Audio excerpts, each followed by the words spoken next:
Komisi Pemilihan Umum (KPU) akan kembali memakai kotak suara kardus pada pemilu 2024 mendatang. Namun kotak suara kardus yang digunakan berbeda dengan versi pemilu 2019. KPU berjanji akan memperbaiki kualitas bahan kotak suara pada pemilu 2024. Adapun alasan KPU tetap menggunakan kotak suara kardus adalah karena persoalan efisiensi. Selain pertimbangan anggaran, dibuatnya kotak suara dari kardus juga lantaran adanya keterbatasan gudang penyimpanan. Dengan menggunakan kotak suara kardus, KPU tak perlu menyewa tempat sebagai gudang kotak suara lagi. Kotak dan bilik setelah pemilu selesai akan kami lelang dan hasilnya kami setorkan kepada kas negara. Rencana pemakaian kotak suara kardus sebelumnya juga sempat disampaikan Ketua KPU Hasyim Asyari.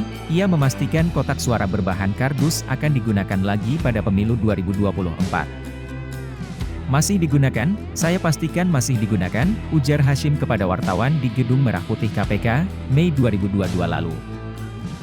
Hasyim mengatakan penggunaan kotak suara kardus dilakukan demi efisiensi dan efektivitas. Dia memastikan keamanan dari kotak suara kardus, meski tak berbahan aluminium lagi. Kalau urusan jaminan keamanan kan jelas, kotaknya disegel, dikasih kabel pias. Kemudian semua pengawas atau pemantau, ada polisi, teman-teman wartawan juga bisa menyaksikan di TPS-nya masing-masing, tuturnya. Kotak suara kardus pertama kali digunakan KPU pada pemilu 2019. Kotak suara kardus dipakai menggantikan kotak suara yang dibuat dari aluminium.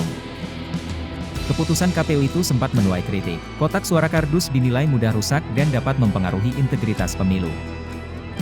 Namun saat itu KPU menjawab kritik dengan mendemonstrasikan kekuatan dupleks yang digunakan untuk membuat kotak suara. Kotak mampu menahan beban hingga 70 kg. Arief juga mengklaim kotak suara ini aman dari gempuran gerimis atau percikan air.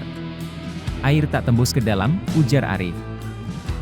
Tapi, lain soal jika terkena banjir atau terendam di laut. Itu musibah, apapun bahan kotaknya, tentu akan tidak bisa dihindari. Tapi KPU juga sudah mengantisipasi dengan membungkus plastik, ketika kotak itu didistribusikan. Bukan hanya dalamnya yang diplastik, tapi juga di luarnya. Jadi, ketika didistribusi, dia tidak kemasukan air, tuturnya.